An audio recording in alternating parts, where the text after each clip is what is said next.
I'm John. I'm John Lane. I am the founder of Starter Home. This is a new iteration. I have been doing condo conversions. I started my first condo conversion back in 2008, right? And so now, kind of leaping forward, we're up to number 8. We're in the beginning of our 8th condo conversion. Um, this is my life's work. This is the passion of my soul. Uh, because I bought my first home when I was 19 years old. And that seems really, really impossible to think of now because, I mean, I'm 58 and life has gotten a lot harder for people in that last like 40-ish years. And I start that to say, because I was able to buy my home really, really, really young, I have seen the impact of what that does to my own life, the compounding effect of ownership over almost 40 years. One goes into another, goes into another, goes into another home. And ultimately, my wealth started from a decision made at 19.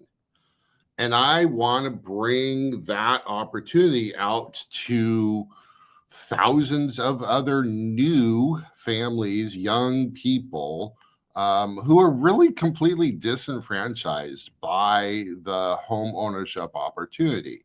Nobody, I mean, here's the statistic: 65% of the entire US population, renters, think it's impossible, think it's absolutely outside their expectation of life. They do not think that they will be able to buy, right? And why is that? I live in Portland, Oregon, right? If you're in any major city in the US, it's very expensive to live. You're forced to live in urban, super urban, or I'm sorry, super rural in order to find a cheap house. That doesn't work economically. In Portland, we're about $560,000 for the median price house. Whereas what we do, we're bringing to the market starter home condos for between 175 and 300,000, right? Literally 200, 250, $300,000 below the price of a median home in Portland. We just my former partners and I, we just sold a house, a condo, for $165,000 in Portland. Now it's small, right? Starter home. The idea of your very first one is you're gonna buy small, right? You're gonna buy a condo. You're not gonna buy a stick-built house. Not in today's environment, not in today's economy. So you kind of have to rethink the white picket fence and the big yard for the dog, right? That option no longer exists. And like, we really need to reframe what a starter home is. The idea of rent to mortgage parity, right? This idea of, if I can spend $2,000 a month rent, I should be able to buy a home, right? The biggest barrier to that is, of course, the average down payment is $71,000. That's the average down payment for any home sold in the US, right? $71,000. It's a huge hurdle for a 22-year-old barista, right? It's damn near impossible for a new a new teacher and making 60 grand a year, right? This idea of this huge burden for down payment is just untenable. There is no solution until now. When we do some really interesting things. We buy homes, we buy apartment buildings from nonprofit housing providers. And that's really important. That's kind of like our secret sauce. It's not very secret. Our kind of what makes us unique is we consider ourselves compassionate capitalists, right? There's a balance, right? Think of this as yin and yang. You get these two ideas that are generally opposite, right? Compassionate, kind, generous, and then capitalism, which God knows we see examples of Trump and Musk and Zuckerberg, right? Of pure capitalism. Fuck everybody. The guy with the most toys wins. Like that's what we see as capitalism. But I truly in my soul believe that there is a way to bring this compassion idea together with capitalism to solve a $1 trillion housing crisis. So what we do is we'll buy a small apartment building from a nonprofit housing provider. Because they see us, because they know our reputation, they sell their assets to us at really amazing prices, right? The average unit price in from the real estate investing side, the average price in Portland is about $150,000 a door. If you're just a normal market rate buyer in Portland trying to buy an apartment building, you're going to pay about 150, 175, maybe it's 100 and a quarter for per door price. We're coming to the markets and we're buying properties at $65,000 a door, $62,000 a door, $75,000 a door. There's one property we're getting at $10,000 a door, right? So our partners, our buying partners, the nonprofit partners that we work with, they sell their assets to us at really, really low basis. And then once we can do the renovation, because these properties are in rough shape, they're literally decades of deferred maintenance, right? Roofs, structural, windows, plumbing, appliances, everything, flooring, like all of this stuff gets redone. We're in the middle of a $2 million. We bought a building for 1.5, $65,000 a door, 23 units. We bought it for 1.5, and we're putting $2 million of reno onto that, right? That's the example of these properties are really in rough shape. If we're buying them for, let's say, $65,000 a door, we're still putting $40,000 or $50,000 a door reno into each of these properties. The nonprofits organizations, they don't have $500,000, $2 million for renovation. And that's why they sell us these properties at deep discounts, right? Now, flip forward a little bit. Let's say we buy, I'm just going to do simple math. We buy a property for $60,000 a door, and then we put $40,000 of reno, right? So we got a basis of 100. And then we might have $25,000 a door for operational costs. So all in, we're at 125 a door. Still a pretty good bargain in Portland. Then we'll come in and do the condoization. We'll walk through the paperwork. We'll do the surveys. We'll deal with the insurance. There's a huge liability for condo developers. So we'll do all of those pieces. And at the end of the day, that's at $40,000 a door administrative expenses. So let's say we've got a total cost all in of about $150,000.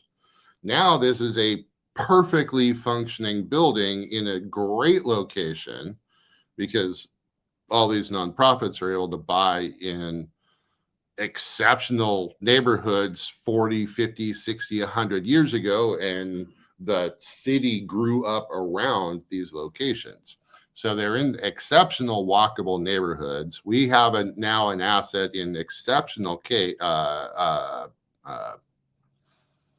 exceptional value at 150 basis all in, and now we're selling at 250, right? So $250,000 for a starter home condo in Portland is a really good price, right? That goes back to the idea of mortgage to rent parity, right?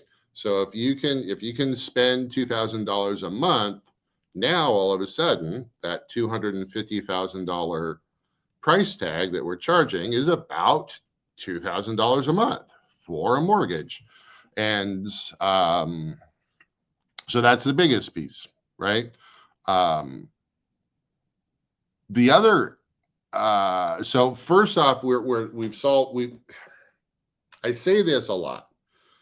Starter Home has developed the blueprint that solves the housing affordability crisis and the down payment dilemma on a national scale, right?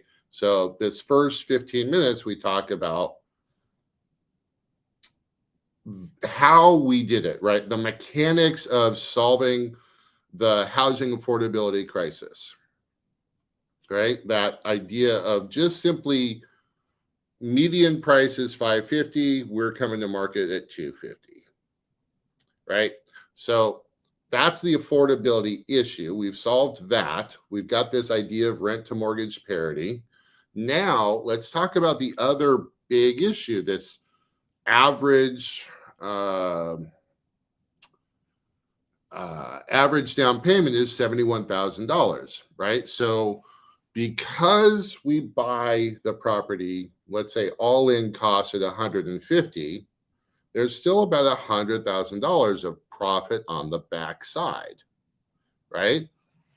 So what we ask our buyers to do is get a first mortgage for that $150,000, right? That pays off all of our investors, that pays off the nonprofit, that gives us a little bit of hedge of profit. There's not much, but there is a little in that number. So it covers the core expenses, that first $150,000, right? That covers all the core expenses. Then we, as Starter Home, carry that second mortgage of that $100,000. That eliminates, like, can't snap. I still can't snap. I'm 58 years old. I still can't snap. Anyway, that 150 gets paid off at the first mortgage. That second mortgage is our profit as developers, but it also works as the entry point for these young families. Instead of walking in with 20% down, $71,000 average down payment, instead of doing that, we carry the second mortgage so that they don't have to qualify for 100% financing. We're carrying, in this case, 30-ish, 33% of that mortgage for them, which makes two things happen. One, their first mortgage at $150,000 is substantially less, right? It's probably an interest rate of the low fives, maybe even high fours, right? So because the bank takes less risk, they're able to issue that first mortgage of $150,000 at a really reduced interest rate. Let's say it's a 4% interest rate, right? Because we're the developers, we're taking on that second mortgage risk. But we know that they've gone through Portland Housing Center housing education system. We know that they're good people. We've seen their borrowing.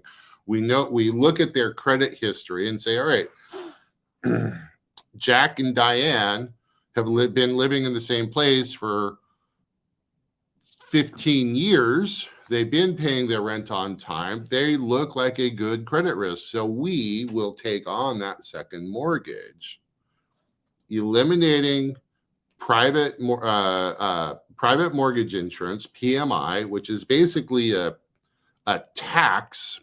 I'm using that word loosely, but PMI is basically an insurance policy that benefits the mortgage company in case they default, the buyers default. PMI on one transaction we're doing right now is $271, right? That's a huge barrier to home ownership, right? Some of these families, you tack on $300 of extra costs, and it's impossible to reach. So anyway, because of the mechanics of how we do our transaction, we eliminate PMI, we lower the monthly mortgage cost because of the interest rate is so low, and then we'll just carry the second, also at a reasonable interest rate. And if there's a foreclosure, let's say Jack and Diane 4 years from now get a divorce, like worst case scenario, and no longer able to pay for the house. Well, as second mortgage owners, we come in, we work with that couple in some way or another. Like, we get to know these families, and it's not like we're doing 10,000 of these transactions. We're doing a couple hundred. And so we get to know these families, and we will support them in their path. And if they end up divorced, and if they end up filing bankruptcy, and worst case scenario foreclosure, great. Okay, that sucks, but we can navigate that with them rather than a vicious bank,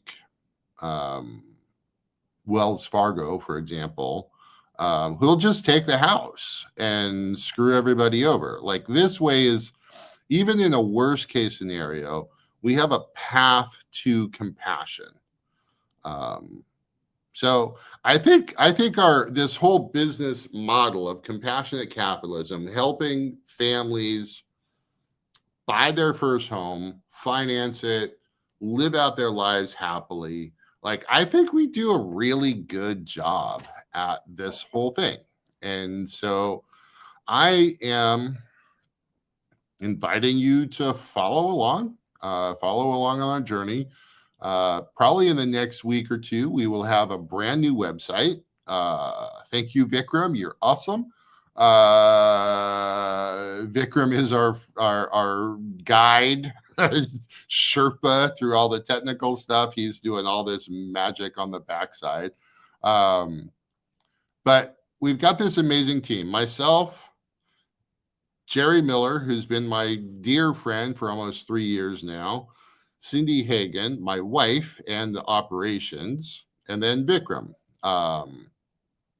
helping with the technical stuff. And then Bjorn is a consultant. Again, he's probably the most knowledgeable broker I've ever met in the real estate space about the nonprofit world. So, like, we've got this amazing team of people that are really collaborating with, I don't know, a couple of hundred other people in the housing affordability solution space. So it's gonna be a really fun couple of years. We have, here's some back stuff. So we have 4 properties in escrow right now. Right? So if you're an investor, please reach out. Like, if you're seeking passive real estate investments, please reach out. We have 4 deals in escrow right now. We're going to be closing on several of those in the next month or two. This whole thing can't happen. Why I'm doing the LinkedIn Live is we need investor support, right? So I use this example all the time, right? You've got this idea of, and this is my house, right? That's a house. You've got investors, private capital, and creative real estate people on one side, right?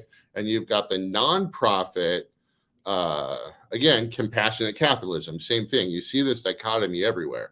The creative real estate guys, investors, are on one side, and the nonprofit, $1 trillion worth of property on the other. And I'm trying to bridge this community together. I'm trying to bring the capital in with the compassion, and I'm trying to bridge that. That's not really a great looking house, but you get what I'm trying to say. I'm trying to bridge these two communities because they don't really talk to each other. You got hundreds of millions of dollars of private capital ready to invest, and you've got hundreds of millions of assets that need investment from the nonprofit side. And I'm trying to bridge these two diverse operational systems together and solve a $1 trillion housing affordability crisis. So that's it. Reach out to me. Here's the thing. Go to my LinkedIn profile and just book an hour, right? Take some time and really investigate what we're doing. I want to talk to real estate developers, operators, right? Because we partner with other operators around the country that we've solved the housing affordability crisis on a national scale, right? On the national scale is where you investors from other areas come in, right? We want to talk to private capital that are looking for investments. We pay 18% IRR, right? So that's really, really, really exceptional returns for our investors. It's a fixed rate return, right? Over 12, 18, or 24-month period, right? So if it's 12 months, it's 18. If it's 18 months, it's 27. If it's 24 months, it's 36. 36%. So, yeah, so we pay pretty great rates, and because it's a fixed return, it enables us to pay our nonprofits. They get 25% of the profits on the back end as well, right? You get your 18% of profits for the investment. Our nonprofit partners get 25% of the profits on the backside, right? So it enables us. That's that compassionate capitalism. We want to help backstop the finances of all of these nonprofits. And so this is very much an impact investment. We are helping to solve a problem and help other people. And our nonprofits are foundational in this process. So we pay them a very, very generous return as well. So that's kind of it. Yeah, if you're an investor, reach out. If you're a nonprofit who's interested in partnering with us as well. Also, that's this side. Either, please, we're just looking to create a coalition of partners that want to help solve the housing affordability crisis. And so that's our whole business model in a nutshell. I know I'm speaking fast. I know that I can stumble over my words a little bit. So if you've hung out for this whole video, good on you. We're going to start bringing, so there's a fourth piece. If you're in the housing affordability space and you'd like to talk shop on these LinkedIn Lives, we're doing them every Thursday at 6:30 a.m. Pacific. So if you want to be participating, we're going to do this every Thursday. Woo! And we're going to have different guests. So if you want to participate in any way, please just step up and let's see what happens. Book time on my calendar and let's have a compassionate week. Okay, take care. Thank you. Bye-bye.